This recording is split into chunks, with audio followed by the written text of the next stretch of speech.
Hindi na sila pinaghihinalaan ni na RJ. Magkakaroon pa sila ng pera mula sa ibibigay ni na RJ bilang kapalit ni Lolo Pepe. Sabi ni Balahaja, sabi ko sa iyo ayos ang plano. Hindi na kayo ang suspect. Kumita pa tayo. Sabi naman ni Moira, oo naman, magaling ka talaga. Ikaw na. Sabi naman ni Balahaja, oh ma'am, basta ang hatian natin 70% ang akin dito. Sabi ni Moira, lugi nga ako dyan Sabi naman ni Balahaja, ma'am, ako naman ang nakaisip nito Sabi naman ni Moira, basta, siguraduhin mong hindi ako sasabit dyan Sabi naman ng lalaki, ma'am, hindi baguhan ang kausap nyo. Tanong ni Moira, paano, ibabalik ba natin si Tanda? Paano yung sikreto namin? Sabi ni Balahaja, madam, kaya nga mas malaki ang cut ko Hindi nyo na po problemahin si Tanda. Ako na ang bahala doon. Hindi niya masasabi ang sikreto nyo. Bago magtapos ang usapan, sabi ni Moira, siguraduhin mo napangiti siya, ngiting tagumpay. Samantala malakas ang kutob ni Harry na may nangyayaring masama kay Lynette dahil sa kapirasong papel na may nakasulat na help. Pinalikan niya agad ang bahay ng tatay niya. Nakarating na si Harry sa bahay. May nakita siyang isang sasakyan na hindi naman pamilyar sa kanya. Ito na nga, may ibang tao na nga sa loob ng bahay. Tinalon niya ulit ang bakod para makapasok siya sa loob. Palibhasa sa bahay ito ng tatay niya kaya alam niya ang mga pasikot-sikot dito. Pinuksan niya ang sliding door sa kitchen. Tinatawag niya ng mahina ang pangalan ni Lynette. Kinuha niya muna ang vase bilang pangdepensa niya. Naramdaman niyang may pababa sa hagdan at nagtago muna siya. Nakita ni Harry ang isang lalaking nakamaskara. Umalis ito parang papunta sa kusina. Dali-daling umakyat si Harry sa itaas at hinanap si Lynette.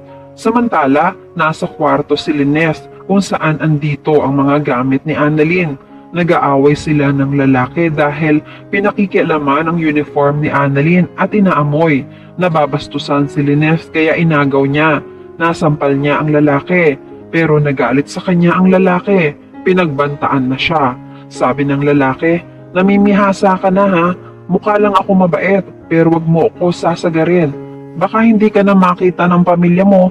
Napaiyak si Lynette. Maya-maya nakita niya si Harry na dahan-dahang lumalapit. Sumesenyas na wag maingay. Sabi ni Lynette sa lalaki, baka ikaw ang hindi makita ng buhay ng pamilya mo. Nagalit na naman ang lalaki pero bago pa siya masaktan ay nahampas na ni Harry ang lalaki sa ulo. Napuruhan ni Harry.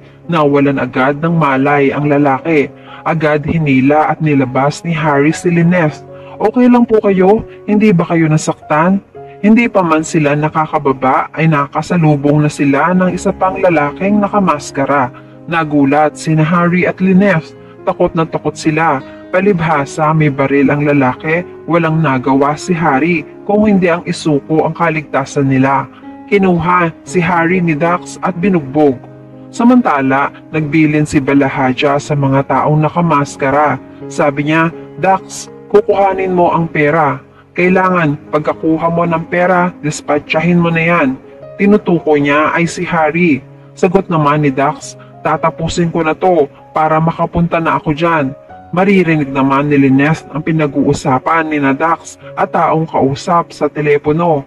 Alam niyang mapapahamak sila at anumang oras ay pwede na silang mawala sa mundo. Hinahanap niya si Harry. Nasaan si Harry? Sagot naman ng lalaki, nasa tabi-tabi. Nagsalita ulit siya. Nasaan nga? Maya-maya ay sisilipin niya ang pinaghihilahan ni Harry. Makikita niyang walang malay si Harry. Takot na takot siya. Paano kami makakatakas sa kamay ng mga kriminal na to? Habang si Harry ay walang malay, duguan at hinihila ng lalaki. Dadalhin siya sa isang sulok para maitago. Samantala, patuloy na nagpapadala ng pictures at videos ang kidnapper kina RJ na sina Balahaja. Ang pinadala nilang video ay yung natutulog si Lolo Pepe. Para magising ay bubuhusan naman nila ng malamig na tubig. Ito raw ang pampaligo ni Don Pepe para magising. Napasigaw sina Giselle sa napanood. Awang-awa at iyak siya ng iyak.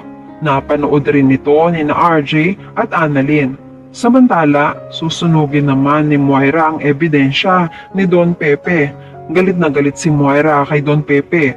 Sabi niya, hindi ako makakapayag na masira ang buhay namin ng dahil lang sa'yo at sa DNA test na to. Masusunog na ng tuluyan ang resulta ng DNA. Akala nyo ba tanda ay maiisahan nyo ako? Ako si Moira Tanyag, hindi nyo ako maiisahan. Samantala nakahanda na ang pera, 100 milyong piso. Nakaabang rin si Moira sa balita at sa tawag ni Balahaja kina RJ. Maya-maya nga ay tumawag na si Balahaja kay RJ. Sabi ni RJ, nasa amin na ang pera, saan tayo makikita? Nagbilin naman si Balahaja. Ite-text ko na lang, tandaan mo ha, ikaw lang mag-isa. Kapag niloko mo kami, sa susunod, sa sarili niyang dugo maliligo ang tatay mo. Takot na takot si Giselle. Nagkukunwari naman na nagmamalasakit sina Moira at Zoe. Pero mababalitaan ito ni Kinito dahil loyal siya kay Don Pepe. Siya mismo ang magliligtas kay Don Pepe. Bago pa makipagkita si RJ sa mga suspect, nakausap na niya si Giselle na pag-aralan ni Kinito ang mga hakbang na dapat gawin. Mauuna siya sa lugar ng meet-up ni na RJ at ng mga suspect. Hindi nila alam, nakamasid na sa malayo si Kinito. Pagkakuha ng pera ay susundan ni Kinito ang kotse ng mga suspect hanggang sa matatagpuan na niya ang kinaroroonan ni Don Pepe. Sa malayo ay makikita siya ni Don Pepe. Mag-iingat siya na buhayan na ng pag-asa si Don Pepe. Malakas na ang loob niya dahil may tao nang magliligtas sa kanya. Sabi niya sa sarili niya, Kinito, bakit ang tagal mo? Sumenyas naman si Kinito nang huwag kang maingay, Don Pepe, ililigtas kita. At yan ang mga pakakaabangan natin sa Abot Kamay na Pangarap. Kung gusto nyo ng mga ganitong klase ng kwento, please like this video and please subscribe to my channel.